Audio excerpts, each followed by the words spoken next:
За ингээд идчихээ авсан хүмүүс энэ яснууд штэ нөгөө ямар ч яс гэж бол ерөөхдөө ийм нөгөө гойны юм уу хааны юм булчинтай авахнуудаа ингээд яснуудаа одоо би нөгөө Скотландаас хийж авсан болохоор ингээд гоё жижиглсэн байсан. За ингээд энийг аваад ингээд за ийм одоо энэ таан харж байгаа нэг иймхэн нэг ийм хэдий яс хийггүйтэй. За нэг ийм хэмжээний ус хийгээд за тэгээд ингээд явуучлаа. Чамж эхлэх гэж байна. За шинэ жилийн ширээн дээрээ тавих студийн хийх гэж байгаа. За одоо ерөнхийдөө бол бид нар одоо нэг завтай байгаа юм чинь студийн хийж өөрсдөө одоо гэр орондоо завтай байгаа дөрөв хоолундаа хийж идвэл бас арай эвтэйхэн байх хэрэгтэй. Нэгдүгээр одоо эрүүл зөв хоолно гэсэн үг баталтай. Ер нь бол мэдээж олон нийтийн газар мөшгөний газар хийсэн юм бол ерөнхийдөө бид нар бол бас нэг ямар бол энэ төрөг бас боддог. Ер нь өөрийнхөө гараар юм хийж идэх би бол их дуртай. За одоо ингээд эхний ээлжинд тавиад их гал дээр тавина гэсэн үг. Тэгээд буслаад ирэнгүүт нь юу яа? Зөөлөн гал дээр тавиад хамгийн зөөлөн гал дээр нь тавиад удаан буслахдаг. За ер нь бол стужин одоо бидний хаар бол стужин гэж хэлдэг дээ. Орсоор бол холодец гэдэг. За энийг бол 12 цаг өдөр чамдаг. Хэрвээ дахианы мах захаарч бас хийж болно. Дахианы мах энэ чанах юм бол нэг 4 цаг чанаж зарцаамаг хийж болдог. За би бол яг жишээ авцсан болохоор мах их байгаа учраас үхрийн мах их байгаа. Энэ үхрийн махын ясыг чанаж одоо зарцаамаг буюу стужин хийхээр шийдсэ.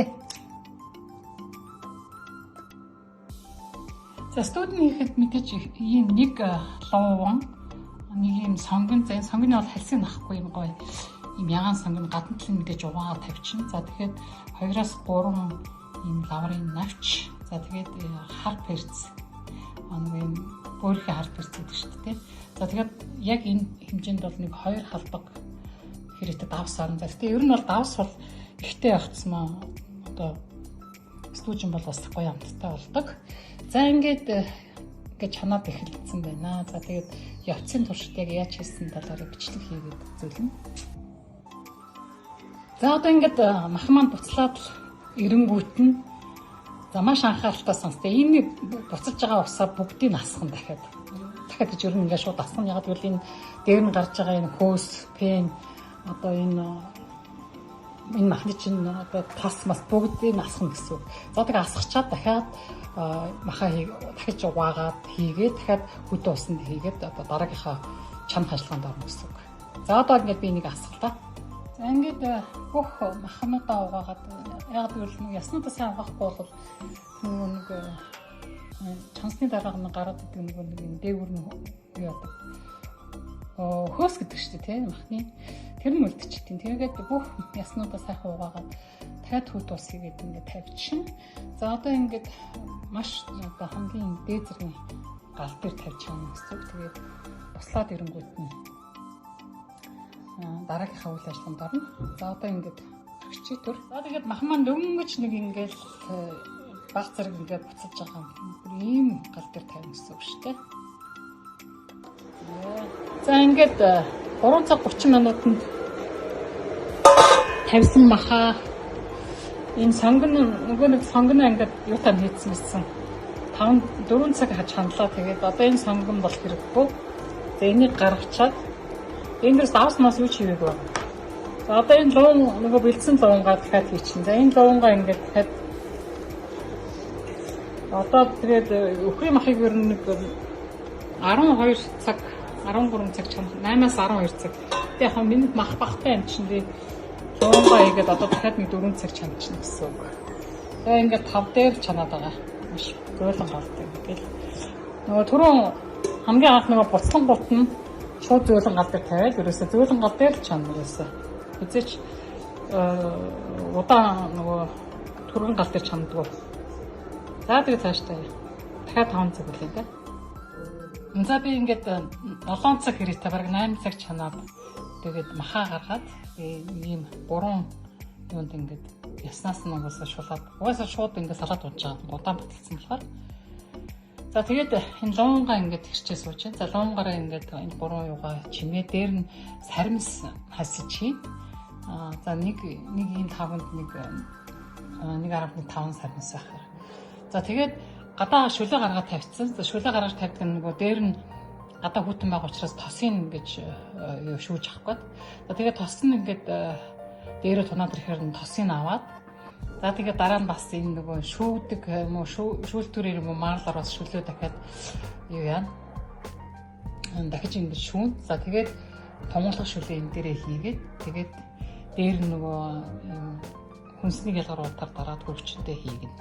Тэгээд хоёр нийлээ жоохон хөрснийхэн дараагаар тэгээд хөргөчнтэй тэгээд баярын ширээний студид бэлэн боллоо. За тэрүүний тэр махнаас нэг ийм махал гарч ирээ. Ерөнхийдөө бол энэ хангалттай. За одоо энийг дүүртэл шүл хийхэд л ер нь тунгалах шүлтэй маш гоё амттай өхрийн махтай студид болоо гэрийн нөхцөл ямар ч желатин байхгүй ямар ч өөр одоо янз янзын байхгүй. Тэгэхээр ерөнхийдөө бол эхний удаад чанаад усын насгсан. За дээрээс нь тэгээд тоснуудын байнга авч ирсэн. За тэгээд одоо бас тоцыг ингээд гадаа гаргаж юу яаж байгаа дээр нь ахаар авчихаар энэ ямар ч тосгүй одоо маш эрүүл хоол болно.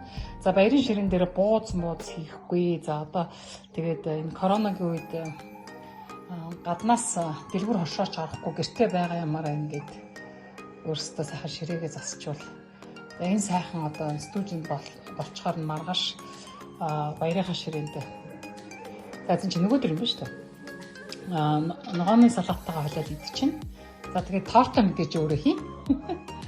За тэгээд болохоор нь би маргааш өглөө бас ингээд харуулаад за тэгээд байгаа юм хитгээд явуулнаа. За ингээд нэг лонгаа ингээд 5 мм гэртэй ингээд төрчээд ингээд гоё чимэглэлээ хийгээд за тэгээд имлэг ингээд саримсаа бутлаад ингээд хийчин одоо тэгээд тэр болтол нөгөө шүл маань хурж байгаа тэгээд шүлээ авчираад одоо ингээд дээр нь хийчин гэсэн үг ээ. За тэгээд явж илээ. За ингээд шүлнийхаа тосыг аваад тэгээ бас шүүлтүүрээр шүүгээд тунгалаг шүлээ ингээд дээр нь хийчлээ.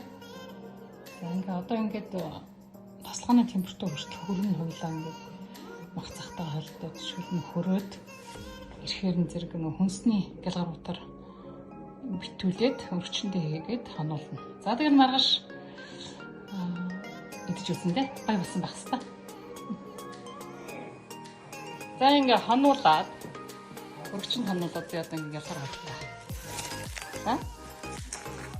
За тэгэнгүүт энэ маань ч шүн нэг цаг хагас болж байгаа гэсэн. Одоо ингээд дараад үзье. Ингээд цэцэн одоо ингээд доошоо гоо. За тэгээд амт бол мэдээж гоё болсон байгаа. Гэрийн нөхцөлд хийсэн. За тэгээд өдөөнөөс ирсэн гоё гарал үүслэн баталгаатай бахаад байсан. Энийг ингээд ширээн дээр гоё ингээд тавиад зүсээд цахус болоод ногооны салаат гэж бодно.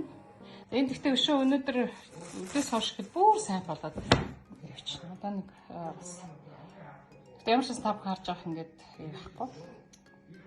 Желатингүй шүү дээ. Ямар ч желатин хийгээгүй. Зүгээр л өөр нь.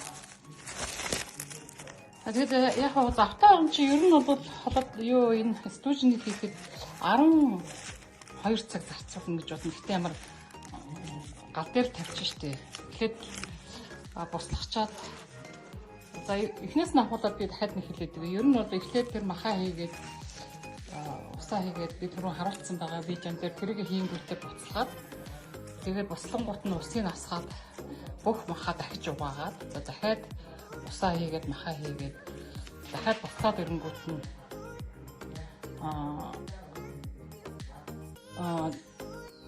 буцаад ирэнгүүт нь юугаа хийн сонгоно хийн нөгөө бэлдсэн байсан сонгоно хийгээд за тэгээд 5 цаг хэрэгтэй дахиж буцлах. Гэхдээ 5 цаг буцлахтаа буцлангууд нь галаа зөөлөн дээр нь 5 дээр тавьсан дээр. За тэгээд 5 цагийн дараа сонгоно аваад тэгээд нөгөө бэлдсэн байсан том луунгаа хийгээд дахиад нэг миний нөхцөлд бол би 10 хэдэн цаг буцлахаагүй. Ягаад гэвэл нөгөө махнууд нь ингэж жижигхэн яснууд нь жижигхэн байсан болохоор би яг 8 цаг буцласан.